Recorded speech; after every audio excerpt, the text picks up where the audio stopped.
او مالت کې فرښتې وي خو له دغه بده مرغه مالت کې یو حاجي صاحب د شیطان په شان مالت کې فرښتې وي خو له دغه بده مرغه مالت کې یو حاجي صاحب د شیطان په شانتې وي او نور ټول فلسفیانه خلک په کور دننه کښېنئ خبر شئ فلسفي د غني خان په شانتې وي تورات زبور انجیل خپل خپل مقام لري پوهېږم خو نشته یو یاد چې د قرآن په شان. السلام علیکم ګرانو مینوالو، ستاسو ورور یم امیر قرار د خپل ادبي پیج د زړه قرار نه بالکل تاسو سره نیغ په نیغه. یقینا ګرانو مینوالو کتلیم د همیشه زمونږ دا هڅه وي چې دا شاعران ملګري دا لیکوالان ملګري راولو ستاسو لپاره ترنه خشته خشته شعرونه غزل نظم ریکارډ کوو.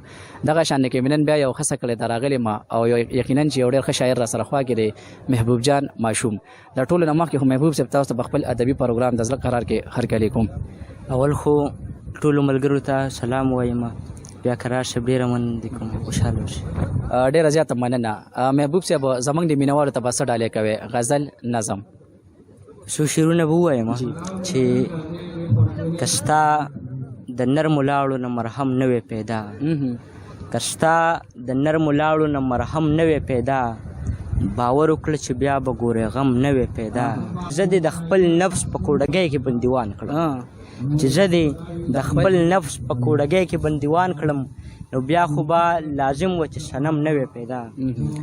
یو څو شعرونه دي غزل دی، بیا اجازه راکوي چې زړه دې د پلک او د سندان په شانتې وي، چې زړه دې د پلک او د سندان په شانتې وي، چې خوی بوی دې د یو فخر افغان په شانتې وي، او مالت کې فرښتې وي خو له دغه بده مرغه مالت کې یو حاجي صاحب د شیطان په شانتې وي، مالت کې فرښتې وي خو له دغه بده مرغه مالت کې یو حاجي صاحب د شیطان په شانتې وي، او نور ټول فلسفیانه خلک په کور دننه کښېنئ خبر شئ فلسفي د غني خان په شانتې وي.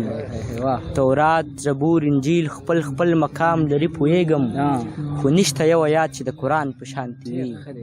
او مثال زما د لوی افغانستان د ګل په شان دی، سپرليه ستا لال د بدخشان په شانتې وي، او مولا د موسیقار د زړه آواز د زړه نه واوره، سندره هم خوږه وي د اذان په شانتې وي. ښه شعر دی یار. او محبوبه زړه به هله په جنت کې مې خوشحال وي، جنت کې چې مې خوره د جانان په شانتې وي. ډېره مننه، ډېره خوشحاله ډېره مننه. یقینا ګرانو مینوالو تاسو ګوره چې محبوب صاحب مې په خوا کې د هغې نه مې خشته کلامونه ریکارډ کړه، ستاسو مخې ته مې راوړل. تر بلې مرکې پورې خپل ورور امیر قرار له ورکړې اجازه ته د لویل د امان.